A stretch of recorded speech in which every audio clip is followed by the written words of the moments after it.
नमस्कार, स्वागत है आपका अजीत अंजुम जी के YouTube चैनल पर। मैं हूं अशोक वानखेड़े।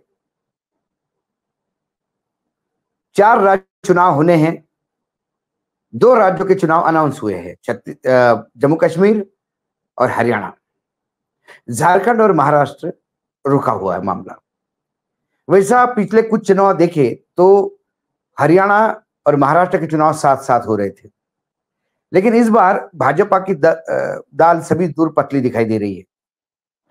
जम्मू कश्मीर में इसलिए चुनाव करने हैं क्योंकि सर्वोच्च न्यायालय का निर्णय है। साथ में कोई एक राज्य और निपटाए, वो हरियाणा, क्योंकि हरियाणा में लोकसभा में 5-5 सीटें मिली तो उनको लगता है कि आधी 50% तो चांस है सरकार में वापस आने का। महाराष्ट्र में सुपड़ा साफ है, उसमें इसलिए देरी करने का प्रयास कर रहे हैं ताकि कुछ योजनाएं हैं जो कैश ट्रांसफर है, और 1-2 महीने हो गया तो थोड़े लोगों के, खासकर महिलाओं का कुछ मतदान अपने पक्ष में हो सकता है। और झारखंड में चंपई सोरेन का इंतजार था कि वो आए तो शायद जेएमएम का बहुत ज्यादा वोट बटेगा, लेकिन भाजपा ये जानती है आगे पीछे झारखंड और महाराष्ट्र में भी चुनाव करने तो पड़ेंगे, क्योंकि नवंबर एंड तक महाराष्ट्र में विधानसभा कॉन्स्टिट्यूट होनी है। ऐसे में जब महाराष्ट्र की हालत पतली है तो अक्सर हमने देखा कि फिर सर्वेज आने लगते हैं, और जो सर्वेज आते हैं वो इनिशियल सर्वे जो आते हैं वो कहीं ना कहीं नेक टू नेक दिखाने का प्रयास करते हैं एनडीए गठबंधन और इंडिया गठबंधन को, और फिर एक आध सर्वे आएगा जो बराबरी पे होगा। फिर चुनाव डिक्लेयर होने के बाद कुछ सर्वे आएंगे जो बताएंगे कि बिल्कुल कांटे की टक्कर से लेके आप ऊपर हो गया है और एनडीए के जीतने के चांसेस है। और जब तक एग्जिट पोल आएंगे तब तक क्लीन स्वीप दिखाई जाएगा। अब ये पैटर्न सर्वेस का लोग समझ रहे हैं। ऐसा ही एक सर्वे आया महाराष्ट्र में, लोकपाल सर्वे। अब वो सर्वे ये कहता है कि 288 सीटों में से महाराष्ट्र के एनडीए गठबंधन को 115 से 128 सीटें आती हैं। उनका वोट परसेंटेज 38 से 41% है। महाविकास आघाड़ी यानी इंडिया गठबंधन को 141 से 154 सीटें, और इनका वोट प्रतिशत 41 से 44 है। आप परसेंटेज पे ध्यान दीजिएगा, उसका अपर लिमिट 41 है, इनका लोअर लिमिट 41 है। अदर्स में 5 से 18 सीटें बताई जा रही है, और अदर्स को करीब करीब 5% के आसपास वोट बताया जा रहा है। अब यदि मैं रीजन वाइज जाऊं, महाराष्ट्र यदि ब्रॉड वे पे, क्योंकि वो संयुक्त महाराष्ट्र बना था, महाराष्ट्र, मुंबई राज्य, निजाम और सीपी बेरार, इन 3 बड़े राज्यों से टूट के महाराष्ट्र बना था। तो विदर्भ, जो पहले सीपी बेरार का एरिया हुआ करता था, विदर्भ में सबसे ज्यादा सीटें 62 सीटें हैं। कांग्रेस सालों सत्ता में रही महाराष्ट्र में इस विदर्भ के भरोसे। इस विदर्भ में इस बार गडकरी की सीट छोड़ के बाकी सब सीटों पे लोकसभा में सुपड़ा साफ हुआ बीजेपी का। वहां एनडीए गठबंधन को 15 से 20 सीट दिखाई देती है, और इंडिया गठबंधन को 40 से 45, अदर्स को 101 से 5 तक। अब इस अदर्स में मैं यहां प्रहार पार्टी जोड़ता हूं, जो बच्चू कडू की है, और उसके 2 विधायक करीब करीब हमेशा आते हैं। खानदेश ये दूसरा एरिया है, जलगांव, धुलिया, भुसावल, यहां 47 सीटें हैं। यहां एनडीए गठबंधन को 20 से 25 और इंडिया गठबंधन को भी 20 से 25 बराबरी का बताया है। अदर्स को 0 से 2। ठाणे कोकन 39 सीटें हैं, इसमें से 25 से 30 एनडीए गठबंधन को और 5 से 10 इंडिया गठबंधन को। अदर्स को 1 से 3। मुंबई में 36 सीटें हैं, उसमें से 10 से 15 एनडीए को, 20 से 25 इंडिया को और 1 अदर्स को। पश्चिम महाराष्ट्र, जो पुणे से लेके पुणे, सातारा, कोल्हापुर, सांगली उस क्षेत्र में आती है, वहाँ 58 सीटें हैं। उसमें से 20 से 25 एनडीए को, 30 से 35 इंडिया को और अदर्स को 1 से 5।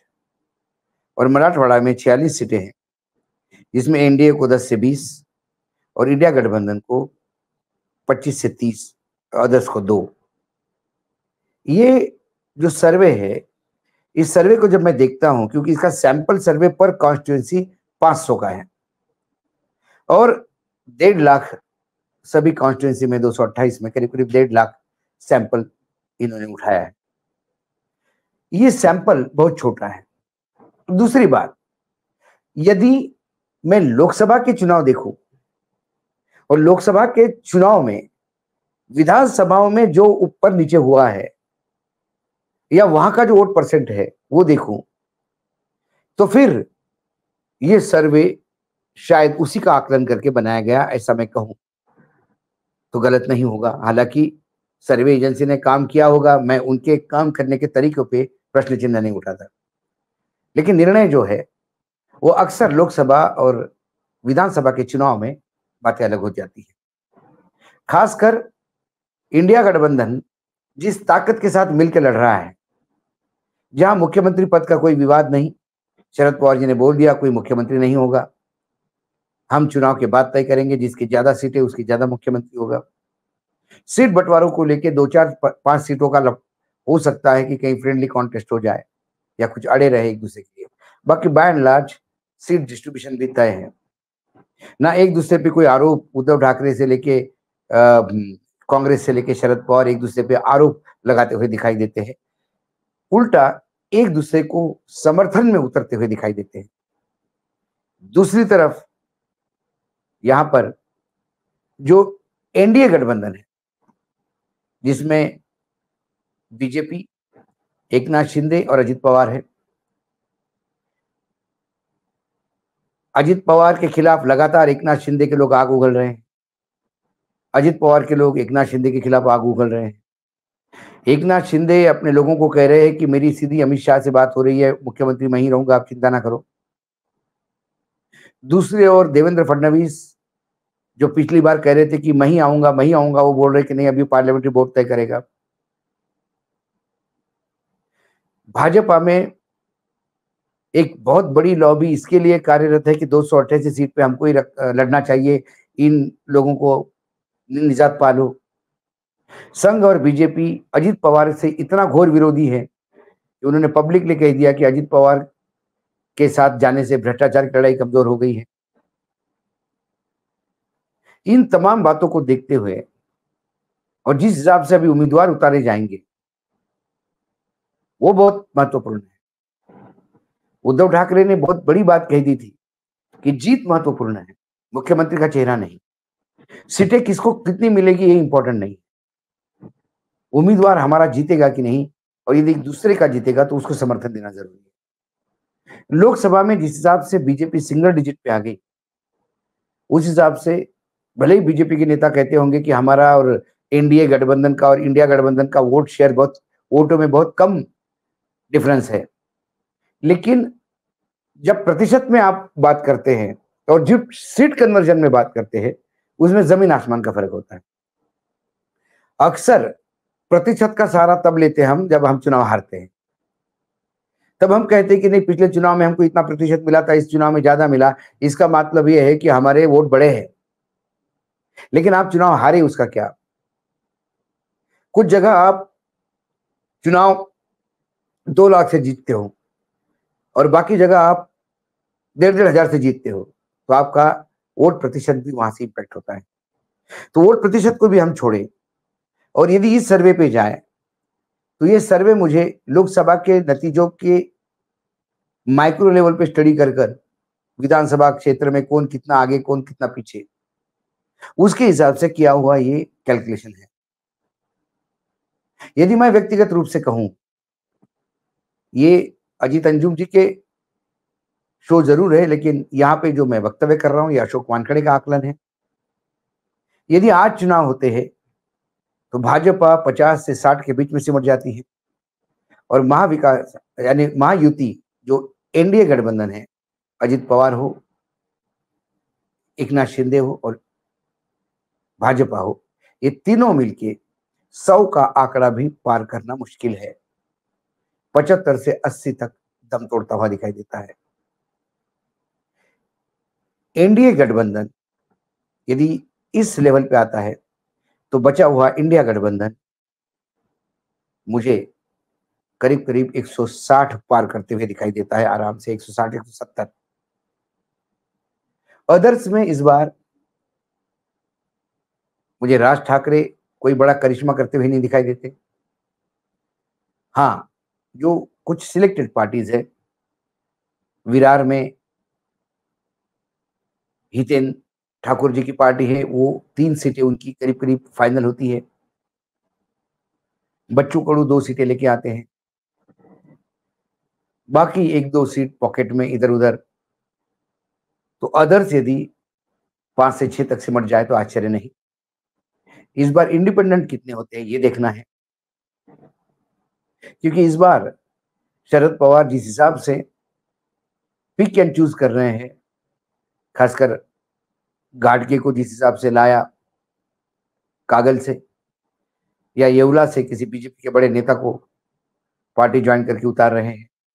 हर्षवर्धन पाटिल के साथ जिस हिसाब से बातचीत चल रही है, उस हिसाब से ये सर्वे मुझे अभी भी बहुत कम सैंपल का सर्वे है और अभी भी मैं कहता हूं कि लोकसभा के नतीजों को माइक्रो लेवल पर आकलन करके एक बनाया हुआ सर्वे है।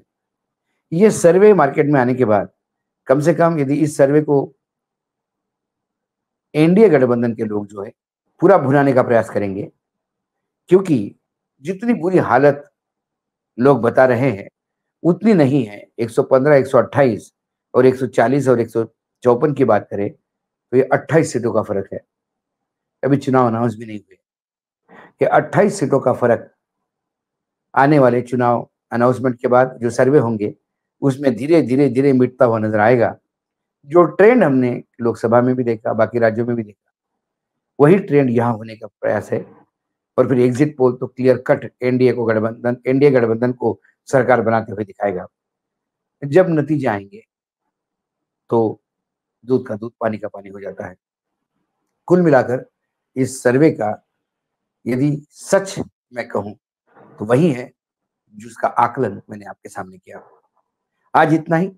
कल फिर आता हूं किसी विषय के साथ। तब तक के लिए नमस्कार। देखते रहिएगा अजीत अंजुम जी का यूट्यूब चैनल।